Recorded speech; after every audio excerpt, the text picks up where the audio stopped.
I think there's a wonderful story to be told about co-management in South Australia. It's about reconnecting Aboriginal people to their country. It's about recapturing their culture, their law.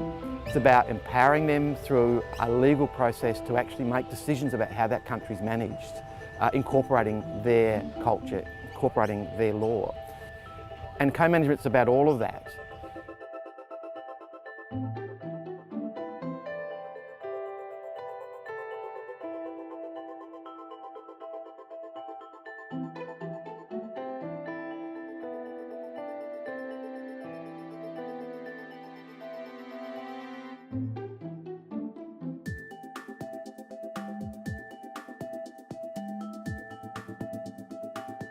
So having invested the energy to get that framework in place, to get those arrangements working, what more can we do with that? And that to me is the true opportunity, which is actually about using co-management and that investment and that framework to achieve genuine reconciliation.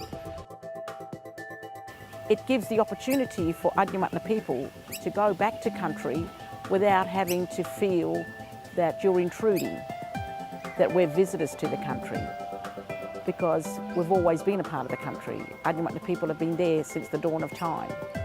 So it's our responsibility to preserve and protect. So from the land, if your grandchildren don't know what this plant can do, whether it's bush medicine or whether it's cultural knowledge or storylines and songlines all connected together, parks are an important part of that. To genuinely empower Aboriginal communities, Aboriginal people to be back managing their lands in partnership with the government, yes, in partnership with the broader community, yes, but for all the reasons that we would want in a reconciliation agenda of empowering Aboriginal communities to make decisions about that country, to realise the benefits, the prosperity, the job opportunities, the tourism opportunities that come from that. It's changed my views in relation to what's important to me as an Aboriginal person whilst looking after or caring for or speaking for the lands and waterholes. It's an opportunity to broaden my horizons in relation to the whole land management and caring for significant sites and our country as a whole, essentially. Our native animals are back on our land and they're helping our land thrive.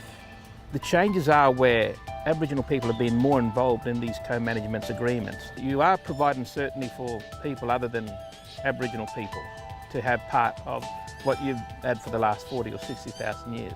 And it's a thing about sharing that and making a better outcome for all. Subsidiarity, the common good for all.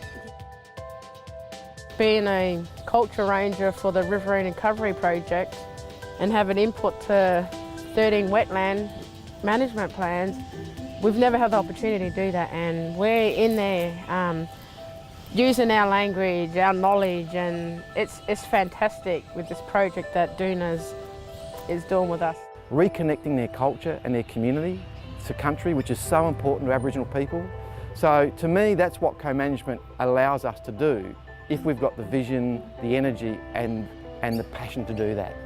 The staff of Duna has reached 50% Adnyamathanha, so that's fantastic. Through co-management, we've been able to achieve that the job and person specification reflects Adnyamathanha culture and the laws of the land.